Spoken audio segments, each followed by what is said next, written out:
Kagulo na pala yung taon sila dito sa may bottom din. Wala naman sana talaga kung balak mag-respond dyan kasi level 2 pa lang ako mga doy. Kaya lang nanghingi ng request back up yung kakampi ko. Kaya wala na yung taon akong ibang choice. Pasensya ka na yung taon ni Dora. Napag-utosan lang yung taon ako.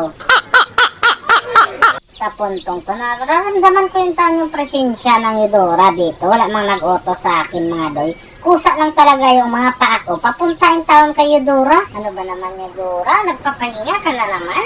Uy, Tig, wag ka dyan, Tig. Grabe ka naman. Masyado ka naman yung taong mga isyogin dyan. Huwag kang kumumpiyansa dyan kasi may pagong. Tara sa pagong tayo. Obstacle ka lang. Naaamoy ko na naman yung taon yung Eudora. Kaya pinasok ko na naman yung taon siya dito mga doy. Sus Mariosep, kawawa ka naman yung taon niya Dora. Kahit nasa tore ka na, hindi ka man lang pinagtanggol dyan sa tore na yan. Anong klaseng tore ba yan na hindi ka naman yung taong kayang ipaglaban? Masama ang tabas ng dila mo ah. Bakit ba? Pampagod ka na eh. Kailangan mo ng konting pahinga. Nagtubay ito pala yung taon yung labanan dito sa mid. Ayaw ko naman sanang makialam mga doy kasi tubay ito nga sana yung labanan nila doon. Kaya lang, yung kamao ko, kusa namang bumitaw. Ano ba naman yan? Hindi ko kasi makontrol mga doy. Sa puntong to, naaamoy ko na naman yung taon yung kahimtang ng Eudora. Kaya tumawid na ako sa tore mga doy. Nagpatama talaga ako. At ito na nga mga doy, speaking of Eudora. Nandito na naman yung taon siya. Sus Mariosep, kawawa naman yung taon mga doy. Ayoko na, tama na yung Eudora. Baka malamog ka lang. Tandaan mo to Eudora, hindi na kita papakailaman simula sa oras na to. Ako na lang mag-adjust. Bahala ka na sa buhay mo. Ayoko lang talagang malamog ka. Nakaramdam kasi ako ng konsensya. Remember that. Put it in your mind. Oh, di na lang ako. Kaya dito, tamang tago na lang muna talaga ako sa tanglad mga doy. Nanood na lang muna ako sa kanila.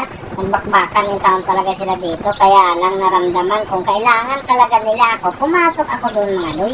Kahit wala akong nakuha, pero dito sa pontong ko, nakuha ko yung taon yung baka na yun. Tapos may kabayo din dito, nakawala. Anong gagawin natin dito mga doy? Pag gaganito. At dahil nakawala siya, kunin na natin yan. Baka kasi kunin pa ng iba yan. Sa puntong to, galit na yung tawon yung baka. O, nagdadabog na talaga yung tawon siya. Pero hindi ako basta-bastang pumasok mga doy. Dito lang ako sa malambot na to. Kaya ko to. Sus Mariosep.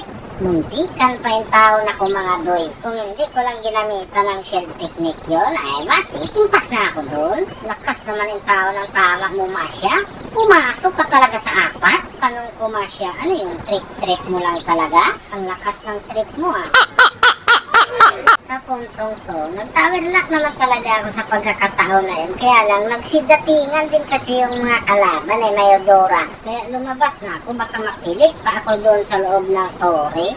Nagta-tower lock naman din talaga ako. Ano bang pinagsasabi nyo? Ang dami nyo namang sinasabi. Nagpapahinga na nga lang kayo dyan. Bumangon kayo dyan, tara mag-tower lock tayo. O, tara na, ito na yung pagkakataon natin na mag-tower lock tayo dito. Ayan na, binugaw ko na yung Eudora para magpag-tower lock na tayo.